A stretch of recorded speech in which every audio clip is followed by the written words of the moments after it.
कल के दिन मूक माटी में राजा और महाराजा की बात हुई थी। राजा प्रजा का रक्षक होता है, महाराजा धर्म का रक्षक होता है। राजा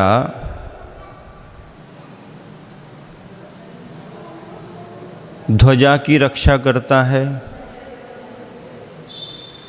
और महाराजा धर्म ध्वजा की रक्षा करते हैं। बड़े प्रेरक संदर्भ थे। पंक्तियाँ बहुत अच्छी लगीं, प्रेरक लगीं। वेतन वाले वतन की ओर कम ध्यान दे पाते हैं। वेतन वाले वतन की ओर कम ध्यान दे पाते हैं और चेतन वाले तन की ओर कब ध्यान दे पाते हैं। इसलिए तो राजा का मरण वह रण में हुआ करता है प्रजा का रक्षण करते हुए, और महाराजा का मरण वह वन में हुआ करता है ध्वजा का रक्षण करते हुए। जिस ध्वजा की छाँव में सारी धरती जीवित है, सानंद सुखमय श्वास स्वीकारती हुई। ये संदर्भ मूक माटी में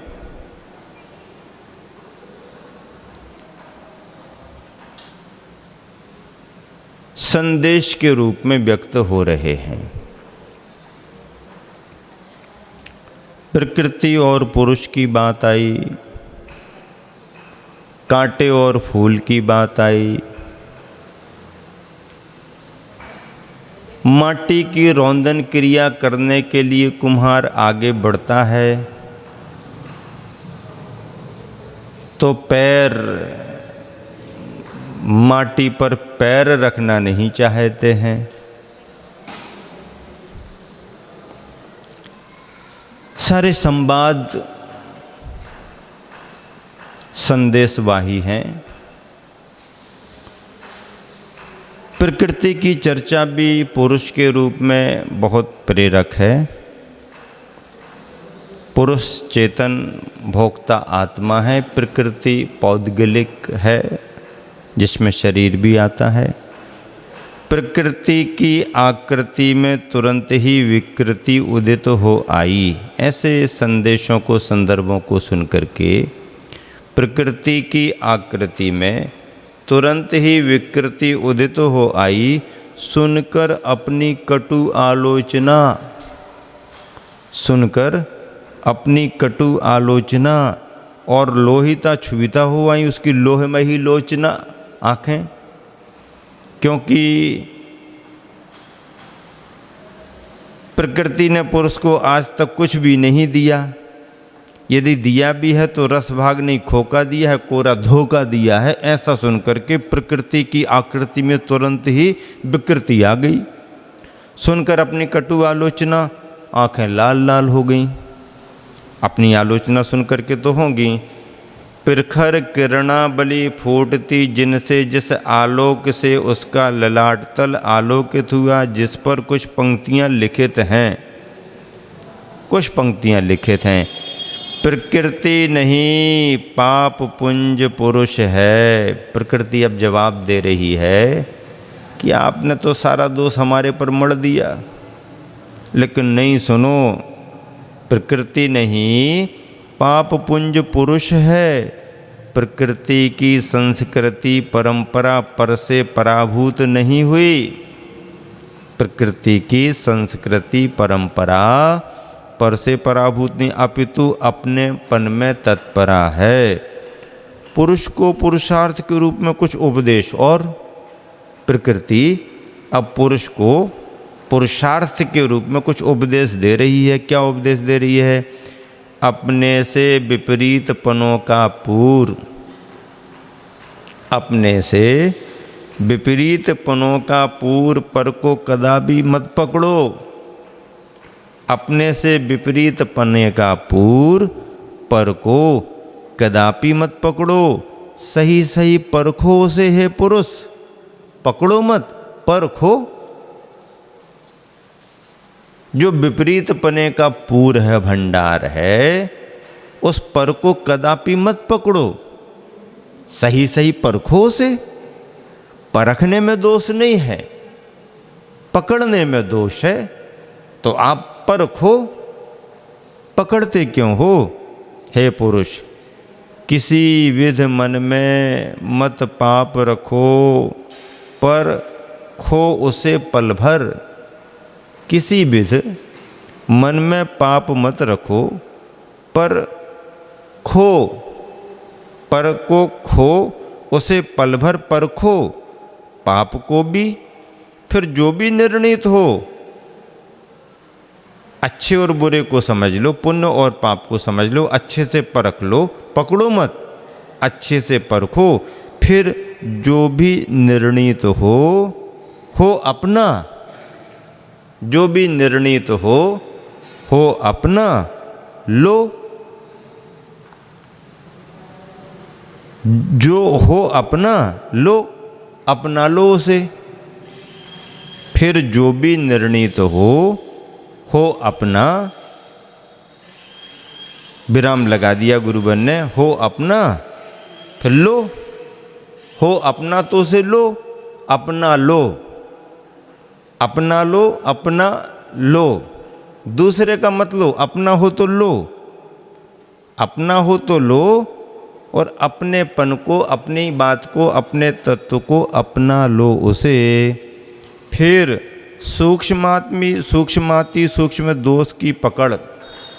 फिर सूक्ष्माति सूक्ष्म की दोष की पकड़ क्या है? ज्ञान का पदार्थ की ओर ढुलक जाना ही परम आर्त पीड़ा है, दुख है। क्या? ज्ञान का पदार्थ की ओर ढुलक जाना ही, ज्ञान का पदार्थ की ओर ढुलक जाना ही, यानी उस तरफ चले जाना ही परम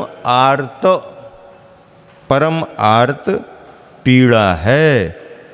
और ज्ञान में पदार्थों का झलक आना ही, और ज्ञान में पदार्थों का झलक आना ही परमार्थ है, क्रीड़ा है, सुख है।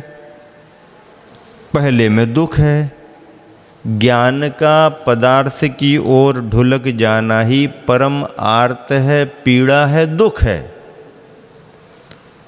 और ज्ञान में पदार्थों का झलक आना ही परमार्थ है, क्रीड़ा है, सुख है। एक दीनता के बेस में है, हार से लज्जित है। एक दीनता के बेस में है, हार से लज्जित है।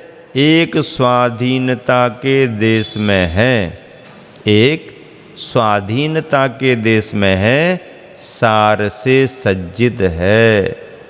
एक हार से लज्जित है, एक सार से सज्जित है।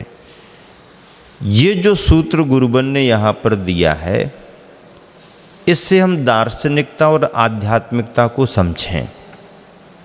इसमें बहुत बड़ी दर्शन की गहराई है।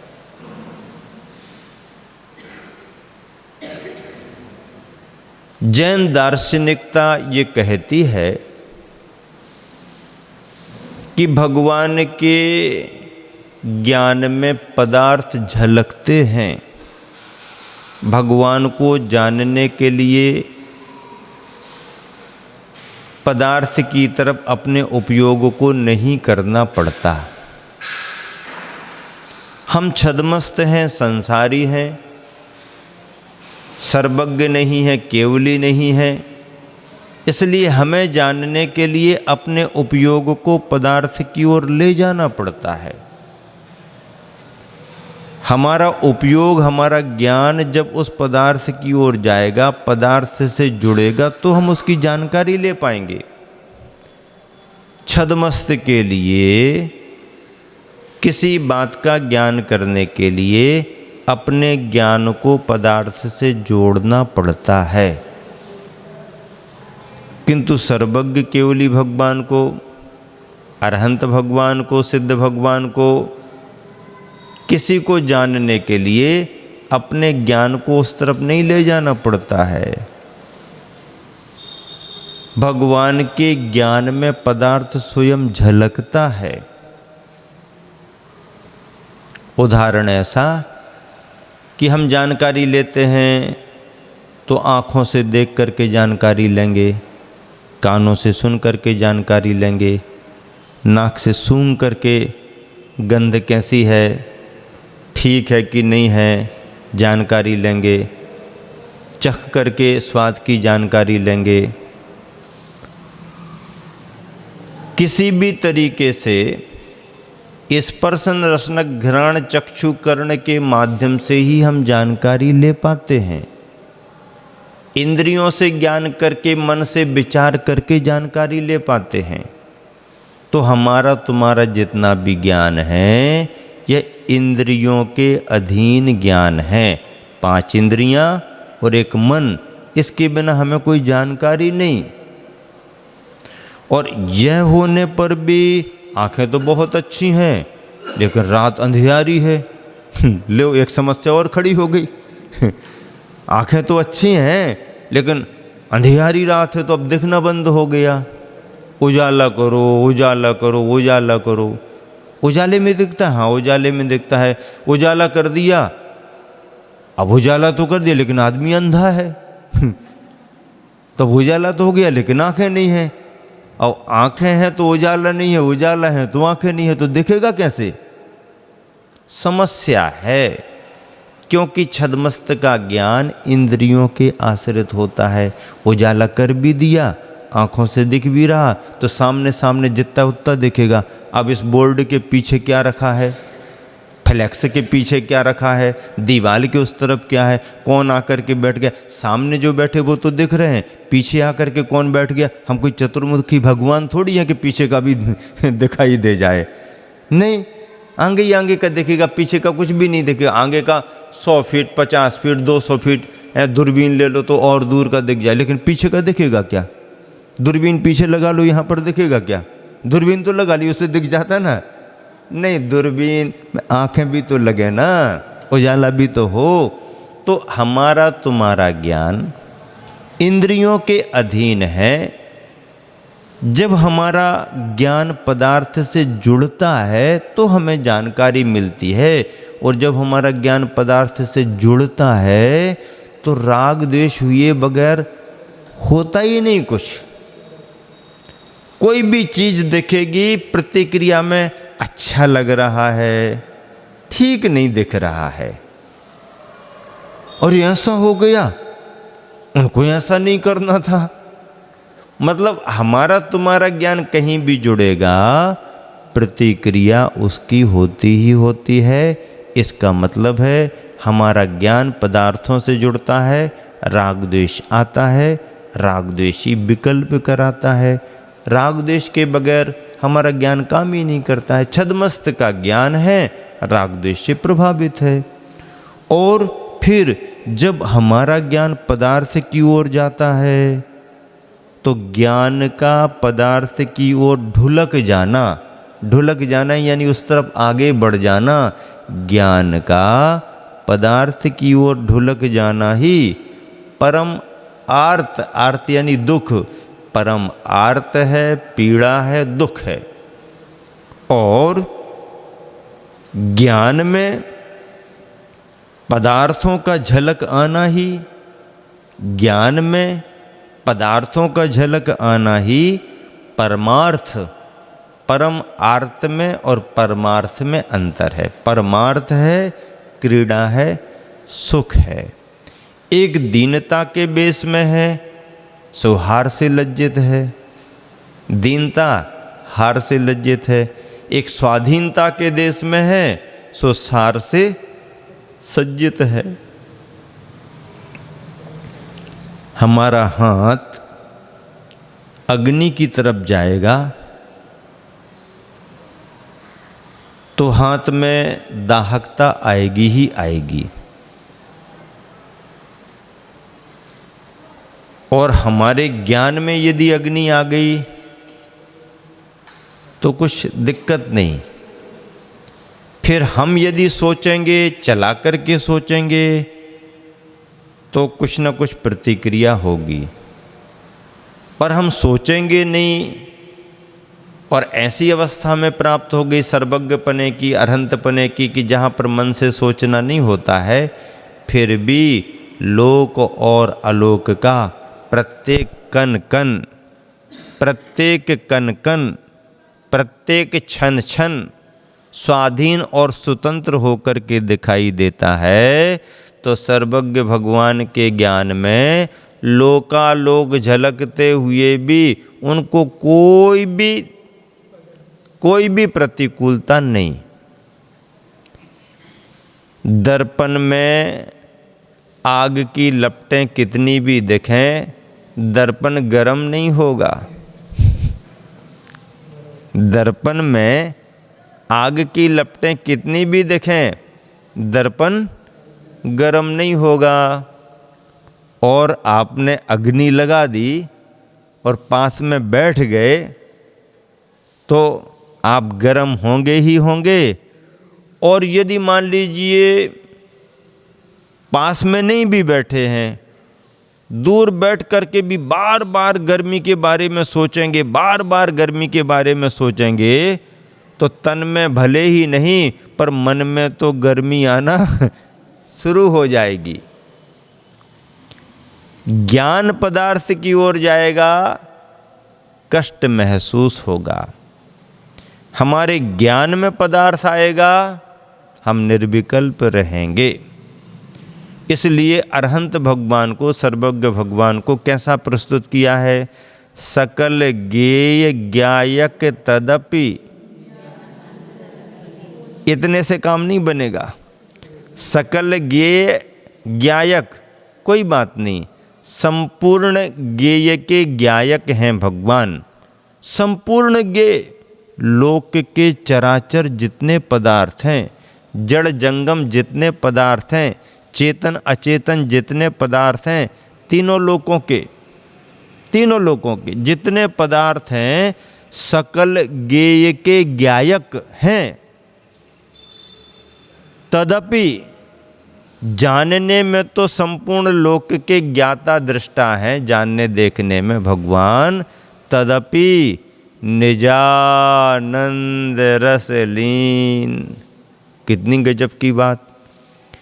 तीनों लोकों के चराचर को जानते हैं, फिर भी अपने निज आनंद के रस में लीन। कैसी स्थिति होगी? सृष्टि का कण कण छन छन जिनके ज्ञान में आ रहा है, प्रति पदार्थ प्रति पर्यायों के साथ झलक रहा है, गुण झलक रहे हैं, द्रव्य झलक रहा है, उनकी पर्याय अवस्थाएं झलक रही हैं। सारे परिणमन, नरक भी आ रहे हैं, स्वर्ग भी आ रहे हैं, मनुष्य लोक भी आ रहा है, त्रियंच लोक भी आ रहा है, निगोद भी आ रहा है, सिद्धालय भी आ रहा, सब कुछ आ रहा है भगवान के ज्ञान में। तदपि निजानंद रसलीन। इसके बावजूद भी वो अपने आनंद के रस में ही लीन है। भगवान के ज्ञान में सब झलक रहा है, फिर भी अपने आनंद के रस में लीन है। ये तो भगवान की बात हुई। हमारे ज्ञान में ज़्यादा कुछ आ भी नहीं रहा, ज्ञान में तो आ ही नहीं रहा, हमारा ज्ञान ही उस तरफ जा रहा है। हमारे ज्ञान में तो आ नहीं रहा, हमारा ज्ञान उस तरफ जा रहा है। और ज्ञान जा भी रहा तो कितने को जान पा रहा है? ज़्यादा जान भी नहीं पा रहा, पर जितने को भी जान रहा है उसी में ऐसा उलझ रहा है कि निजानंद रस तो है ही नहीं। वो तो जो जितना उसमें लगा है वो ही है। तो सर्वज्ञ भगवान में और संसारी के ज्ञान में अंतर है। एक शिष्य ने अपने गुरुवर से पूछा, गुरुवर दुनिया बहुत बड़ी है, बाजार भीड़ भाड़ वाला है क्या कहता है गुरुवर, दुनिया बहुत बड़ी है, बाजार भीड़ भाड़ वाला है, ऐसे में मैं क्या करूं, अपने जीवन को कैसा बनाऊं, सुबह से लेकर शाम तक ये आए वो आए, ये आए वो आए, इनने ये कहा उनने वो कहा, इनसे ये लेना उनको वो देना, सुबह से शाम तक बहुत होता रहता है। इसमें शांति पाने के लिए, निराकुलता पाने के लिए अपने जीवन को कैसा बनाऊं? तो गुरुवर ने बहुत व्यवहारिक बात बता दी, शास्त्र की बात नहीं बताई, बहुत व्यवहारिक बात बताई। अपने जीवन को दर्पण की तरह बनाओ।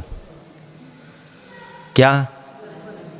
अपने जीवन को दर्पण की तरह बनाओ। समझा नहीं शिष्य? दर्पण की तरह बनाओ का मतलब क्या? दर्पण क्या करता है? अरे इसी में तो सारा रहस्य है। अपने जीवन को दर्पण की तरह बनाओ का मतलब ये है कि दर्पण स्वागत सबका करता है पर संग्रह किसी का भी नहीं करता। दर्पण स्वागत सबका करता है पर संग्रह किसी का भी नहीं करता। दर्पण के सामने कोई भी जाए, वेलकम, हाँ आइए, आप जैसे हो बिल्कुल ज्यों के त्यों देखोगे, हंसते हुए जाओगे तो हंसते हुए देखोगे, गुस्से में जाओगे तो गुस्से में देखोगे, रोना शुरू करोगे तो वैसे देखोगे, हंसना शुरू करोगे तो वैसे देखोगे, ड्रेस जैसी पहन करके जाओगे वैसे देखो, खड़े रहोगे तो खड़े देखोगे, बैठ जाओगे तो बैठ जाओ, ऐसा हाथ करोगे तो ऐसा, जैसा तुम करोगे वैसा दर्पण में दिखेगा। दर्पण आपसे ये नहीं कहेगा कि रो मत, हंसो, बैठो मत, खड़े हो जाओ। जैसे तुम हो हूबहू आपको दिखाएगा। और जब आप दर्पण के सामने से हटना चाहो तो भी दर्पण कहेगा नहीं कि आप मत जाओ, और जाओगे तो फिर ये भी नहीं कहेगा कि कल फिर आना आपकी मर्जी हो आ जाना, रुकना है रुक जाओ, नहीं समय कम है जाना है देख लो चले जाओ। तो दर्पण ने जैसा जीवन बनाया वैसा बना लो, कहीं कोई भी आपको परेशानी कभी नहीं होगी। क्यों? दर्पण कहता है स्वागत सबका करो। बहुत बड़ी बात है। स्वागत करने में भी हम आगे पीछे हो जाते हैं, इनका करेंगे इनका नहीं करेंगे, परिचित का करेंगे अपरिचित का नहीं करेंगे, निकट वाले का करेंगे दूर वाले का नहीं करेंगे, जो ठीक ठाक तैयार हो गया है उसी का करेंगे, ऐसे ही चला आया इसका नहीं करेंगे। हम ऐसा कर सकते हैं पर दर्पण स्वागत में ऐसा कुछ नहीं करता है।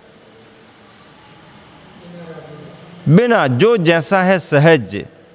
तो दर्पण का संदेश है कि स्वागत सबका पर संग्रह किसी का भी नहीं। बात तो सही है और अच्छी है, लेकिन हमारे तुम्हारे लिए संभव नहीं तो असंभव है क्या? असंभव तो नहीं है पर जल्दी संभव नहीं है।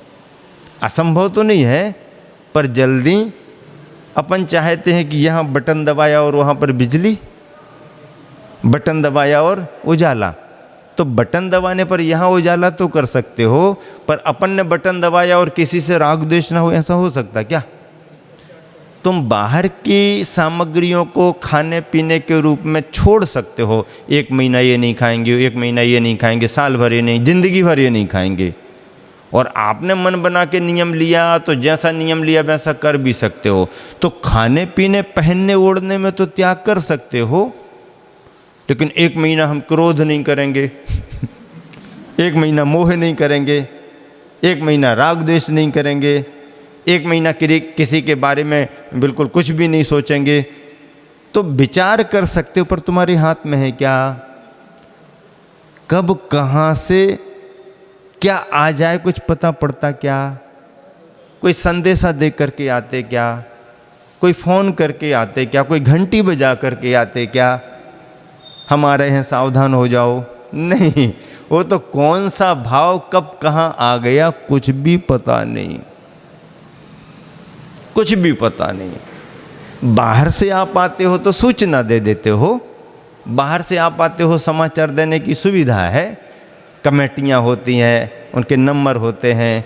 अब बड़ौदा से गुजरात से हैं, पीयूष भाई को आना था, परिवार के साथ आना था, तो पहले से सूचना दे दी हम लोग पहुंच रहे हैं, 10 बजे के पहले पहुंच जाएंगे, आहार दान देना है, पूरा परिवार है। एलक जी की एक बढ़िया किताब तैयार करके विद्यावाल संस्कार की लाए हैं, रंगीन कलर्ड है, बच्चों की पाठशाला में बहुत काम आती है, पहले भी आती थी, अभी तैयार करके ले, उसका भी विमोचन कराएंगे वो।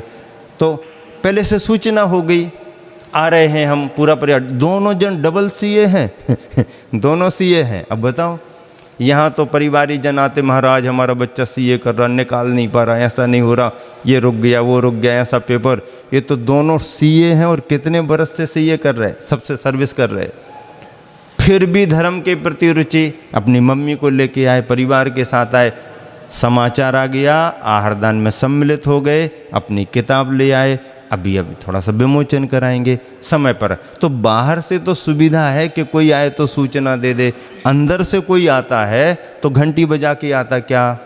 क्रोध कभी आता है तो पहले सूचना दे के आता है क्या? कभी चौकों में अंतराय आता है किसी को तो सूचना दे के आता है, ए हम आ रहे हैं तुम देख लो जरा सावधान हो जाओ। नहीं, ये शुभ अशुभ कर्म जो होते हैं कोई सूचना वूचना दे के नहीं आते, ये तो जब कभी धमके सो धमके, उसी समय संभलना बहुत बड़ी बात है। गुरुवर आचार्य श्री वार्ता में कितने गहरे गहरे संवाद संदेश दे रहे हैं, कह रहे हैं कि ज्ञान का पदार्थ की ओर ढुलक जाना ही परम आर्त है, पीड़ा है, दुख है, और ज्ञान में पदार्थों का झलक आना ही परमार्थ है, क्रीड़ा है, सुख है। एक दीनता के बेस में है, हार से लज्जित है, एक स्वाधीनता के देश में है, सार से सज्जित है। पुरुष की पिटाई प्रकृति ने की, जो ज़्यादा बढ़ चढ़ करके बातें कर रहा था, ऐसा पुरुष, उसकी पिटाई प्रकृति ने की, प्रकारांतर से चेतन भी उसकी चपेट में आया। गुणी के ऊपर चोट करने पर गुणों पर प्रभाव पड़ना ही है, गुणी के ऊपर चोट करने पर गुणों पर प्रभाव पड़ता ही है।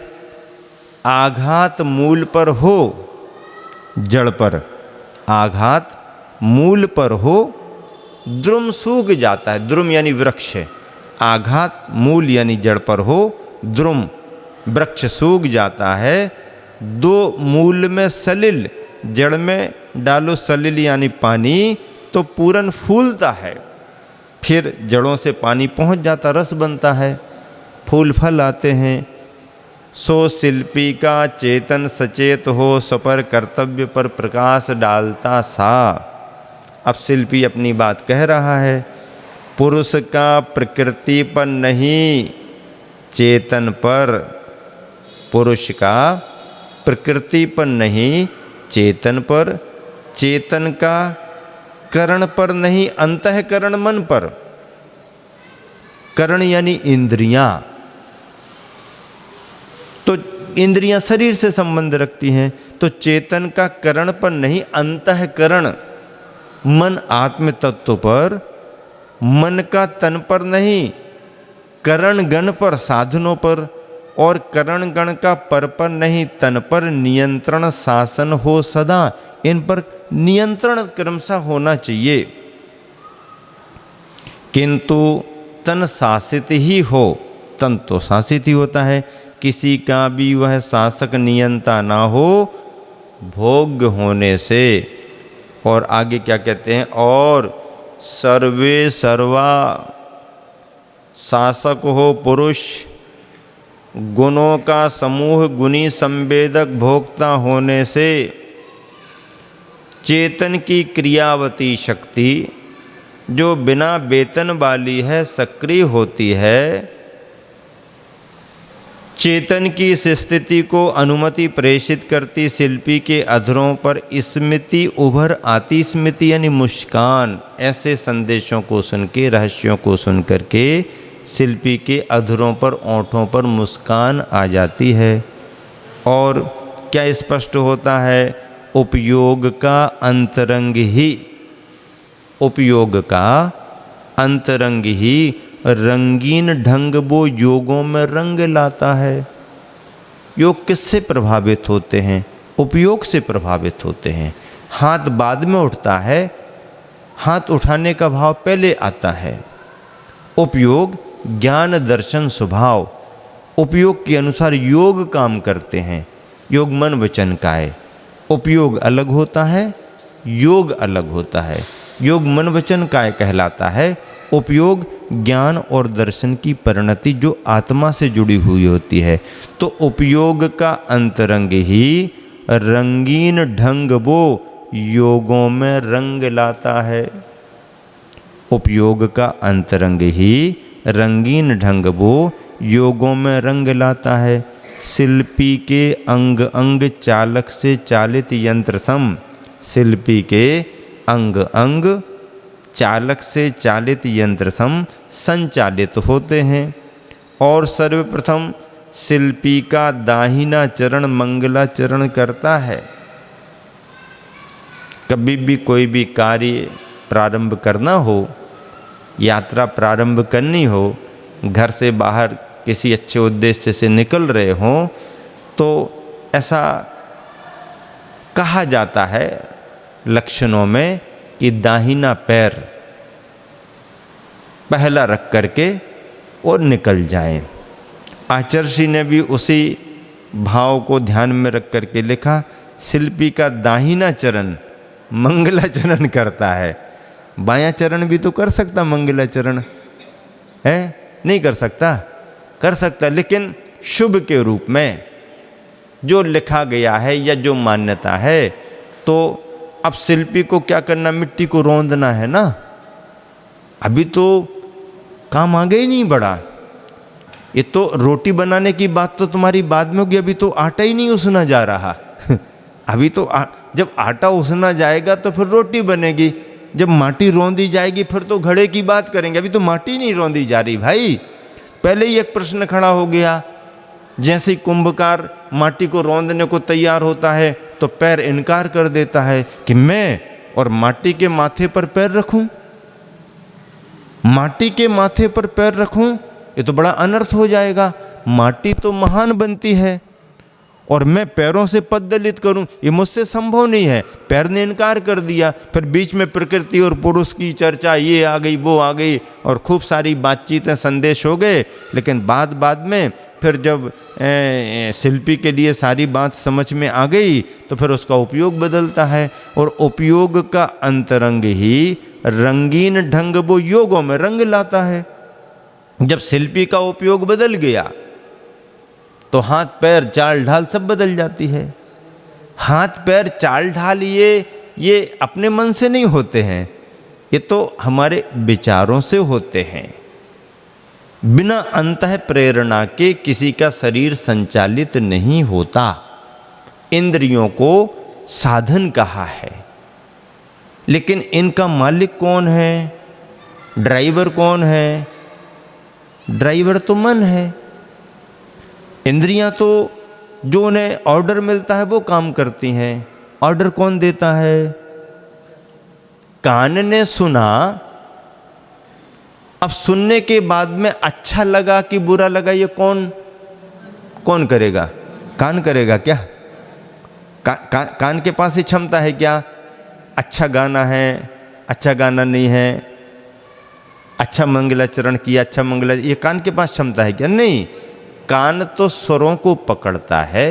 स्वर सधे हुए हैं कि नहीं, स्वरों में संगीत है कि नहीं, स्वर बेसुरे तो नहीं है, ठीक लग रहा कि नहीं लग रहा, ये विचार कौन करता? बोलो ना, सुन तो रहे ना, घाटोल वाले ना। हाँ, घाटोल वाले। कल तो यहाँ की श्राविकाओं का, कल ही था ना, नहीं परसों, चंदन षष्ठी का 60-70 महिलाओं ने उपवास किया, निर्जल उपवास किया। अब बताओ, इतना बड़ा तप किया महिला समाज ने, और आज फिर अष्टमी के उपवास भी कर लिए। मुझे तो ऐसा लगता है कि ये सब उपवास इन्हीं के भरोसे चल रहे हैं। समोसरण में भी संख्या ज्यादा, आरिकाएं भी बनती हैं तो मुनियों से ज्यादा। अभी षष्ठी के इतने उपवास हो गए। भगवान के भैया ही थे, 10 भाई थे, समुद्र विजय आदि, और सबसे बड़े नेमिनाथ भगवान के पिता समुद्र विजय राजा थे, सबसे बड़े भैया। और श्री कृष्ण के पिता वसुदेव सबसे छोटे 10वें भैया थे। तो बड़े भैया के नेमिनाथ और छोटे भैया के कृष्ण जी। लेकिन फिर भी कृष्ण की उम्र बड़ी थी, नेमिनाथ की उम्र कम थी। तो समुद्र विजय और वसुदेव वगैरह 10 भाई थे। सभी कौरवों का, पांडवों का, कृष्ण के परिवार से सभी संबंध रहा, मामा फुआ के सभी लोग थे। तो इस तरह से भारतीय संस्कृति में रामचंद्र जी के, कृष्ण जी के, हनुमान जी के, तीर्थंकरों के, महावीर भगवान पार्श्वनाथ नेमिनाथ के कथानक प्रसिद्ध हैं। आज जन्माष्टमी है। तो कथानक के अनुसार तो कृष्ण का जन्म जेल में हुआ है, कारागृह में हुआ है।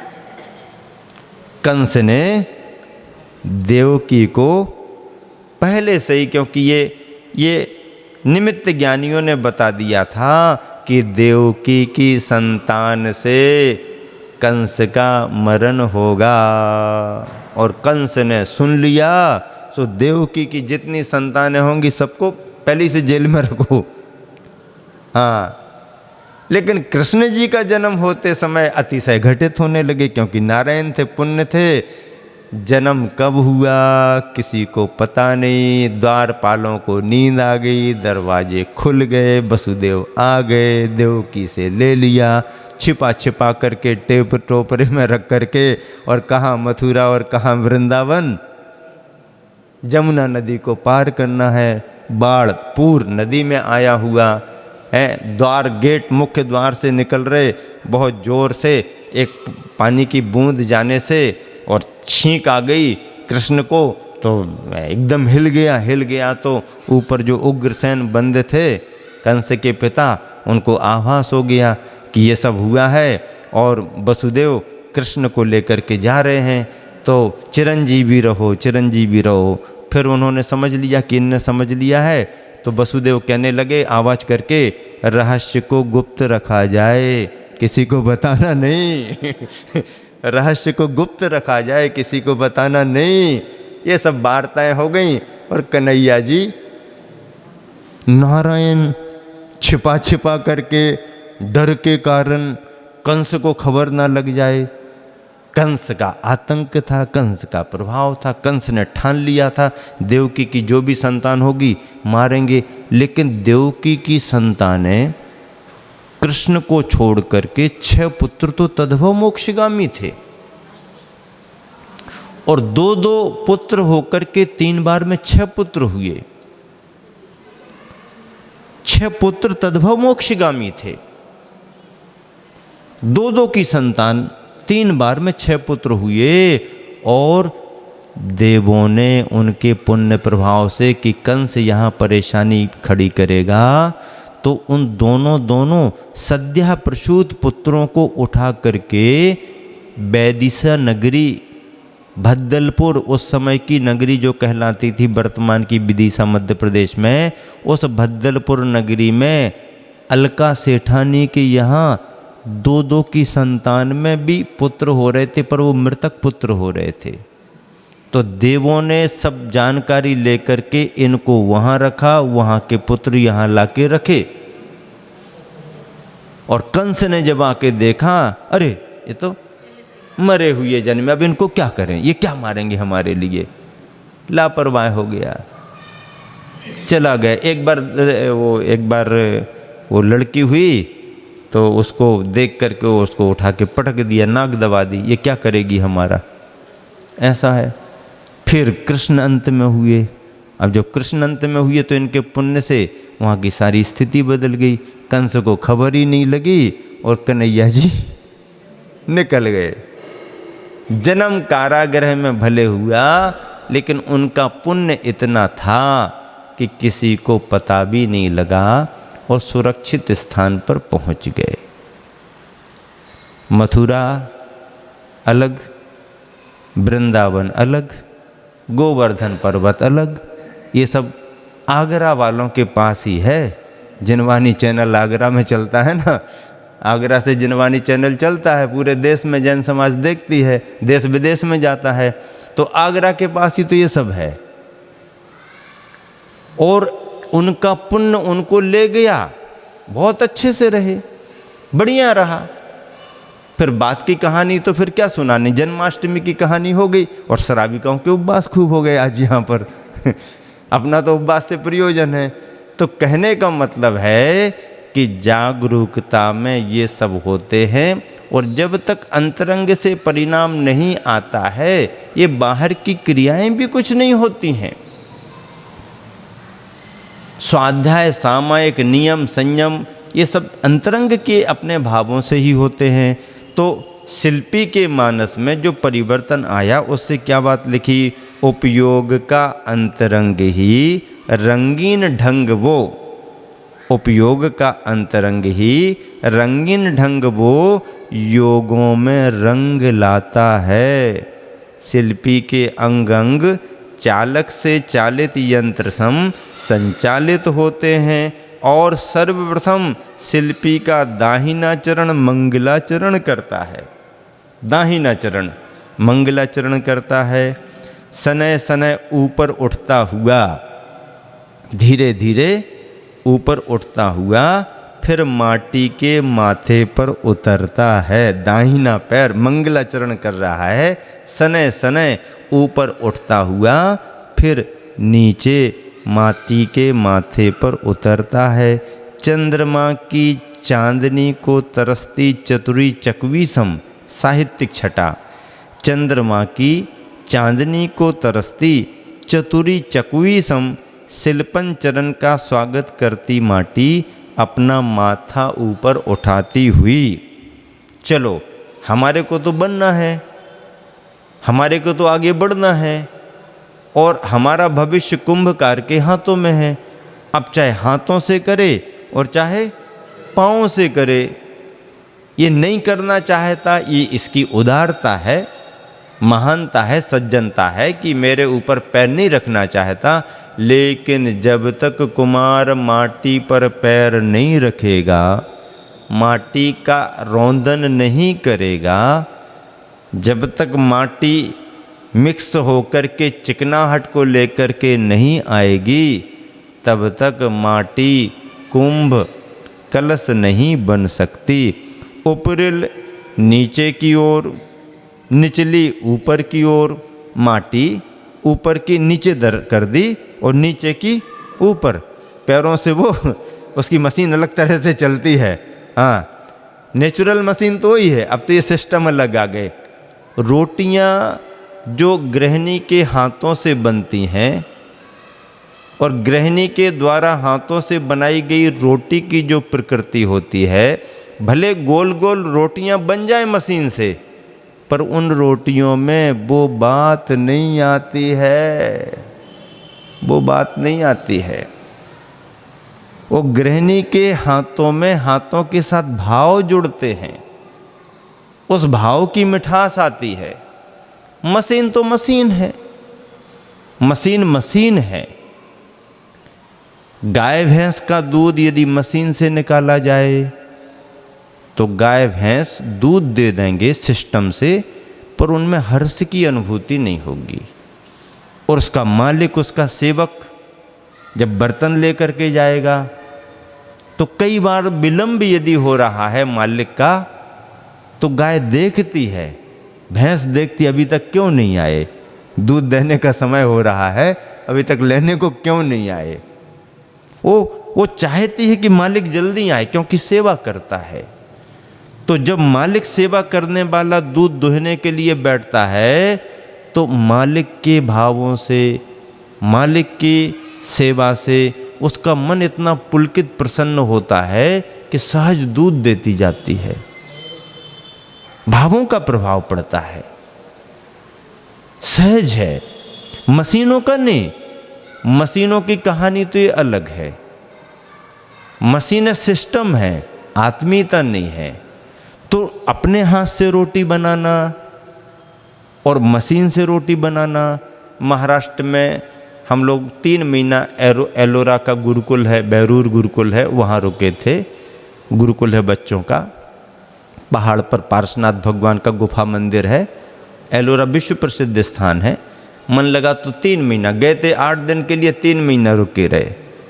तो बच्चों को फिर सुविधा देख करके वहाँ के व्यवस्थापकों ने कहा अब लकड़ियाँ कम मिलती हैं, कोयला नहीं मिलता है, चूल्हा कहाँ जलाएं, कौन करे, बनाने वाले नहीं। तो बोले मशीन का सिस्टम करेंगे। भैया मशीन ले आए, मशीन से रोटियाँ बनने लगीं।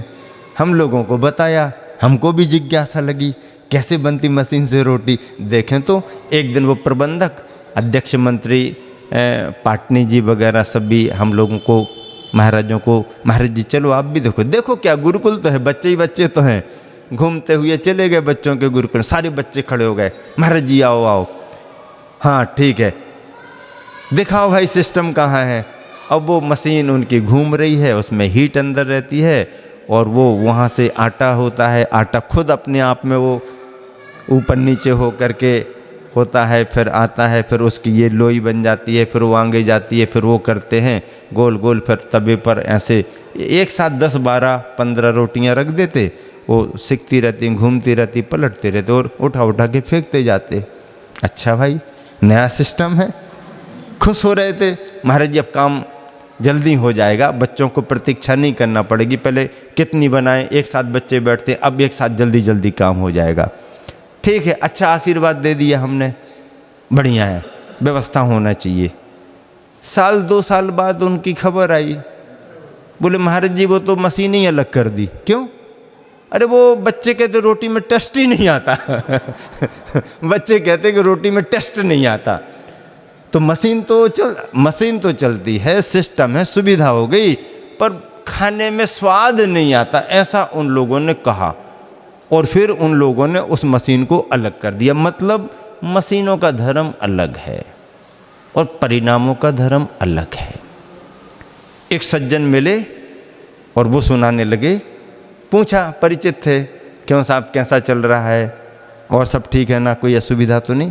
बोले नहीं महाराज जी सब ठीक चल रहा है। फिर दिनचर्या क्या है, समय कैसा निकल रहा?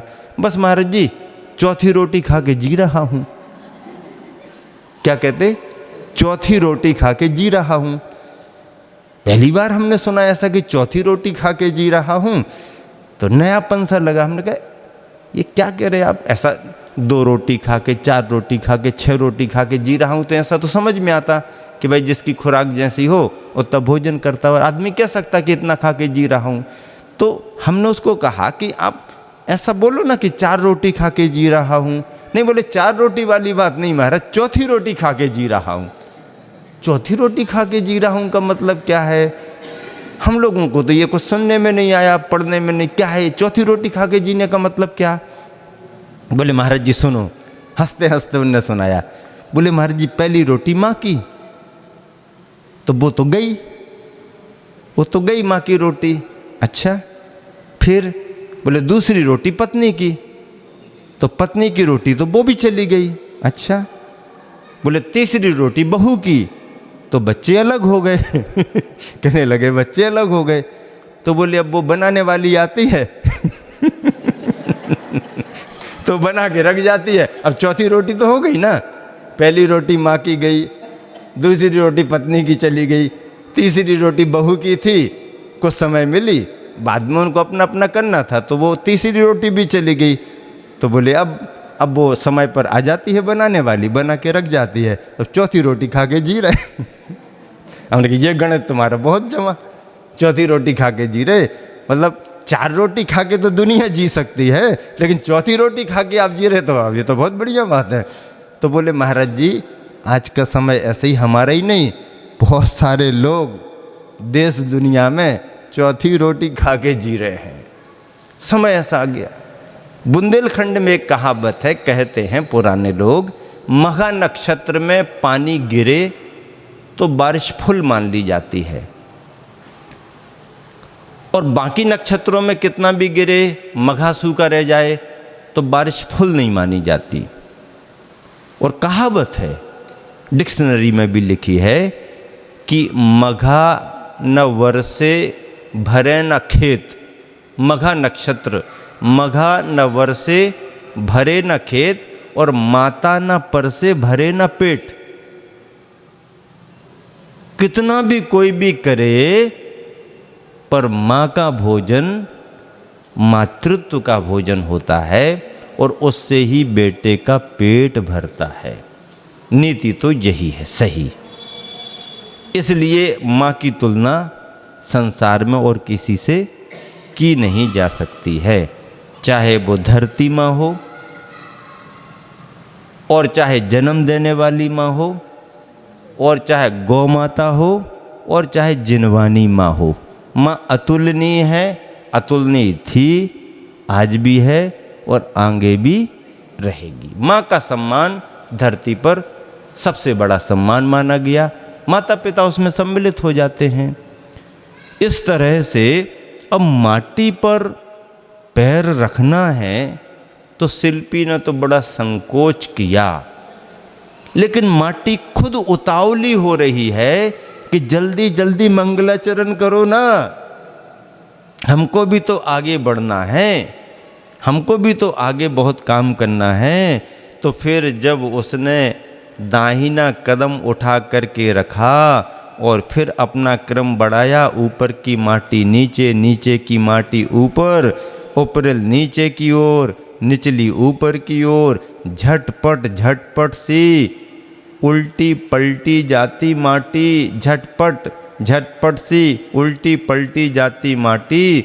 शिल्पी के पदों ने अनुभव किया, असंभव को संभव किया, सम लगा लगा यह मृदुता का परस, पार पर परख रहा है परम पुरुष को कहीं, जो परस की पकड़ से परे है। यहाँ पर मखमल मारदव का मन मर मिटासा लगा, यहाँ पर उस नरमाई में मखमल मारदव का मान मखमल मारदव का मान मर मिटासा लगा। आम्र मंजुल मंजरी कोमलतम कोंपलों की मसृणता यानी नरमाई भूल चुकी अपनी अस्मिता, यहाँ पर अपने उपहास को सहन नहीं करती, लज्जा की घूंघट में छुपी जा रही है और कुछ कुछ कोपवती हो आई है, अन्यथा उसकी बाहरी पतली त्वचा हल्की रक्त रंजिता लाल क्यों है। मोम की माँ माटी की मृदुता, मोम की माँ माटी की मृदुता चुप ना रह सकी, गुप रहस रह ना सका, बोल पड़ी वह, चाहो सुनो सुनाती हूँ कुछ सुनने सुनाने की बातें। चाहो तो सुनो सुनाती हूँ कुछ सुनने सुनाने की बातें। उस सत्ता का किस तरह अतिशय बता दूँ, परिचय पता दूँ तुम्हें। उस सत्ता का किस तरह अतिशय बता दूँ, परिचय पता दूँ तुम्हें। अब उस सत्ता की बात आगे बढ़ रही है, उसके परिचय की, उसकी जो भी अतिशयता की बात है वह आगे बढ़ेगी। इस तरह से समय आपका हो गया है। मूक माटी का द्वितीय खंड अपने चरम की ओर, लक्ष्य की ओर आगे बढ़ रहा है। गुरुवर के अनुभव माटी के संदेशों में, पात्रों के संदेशों में सूत्र और संदेश के रूप में निरंतर आपको मिल रहे हैं। इसी शुभ भावना से विराम देता हूँ। महावीर भगवान की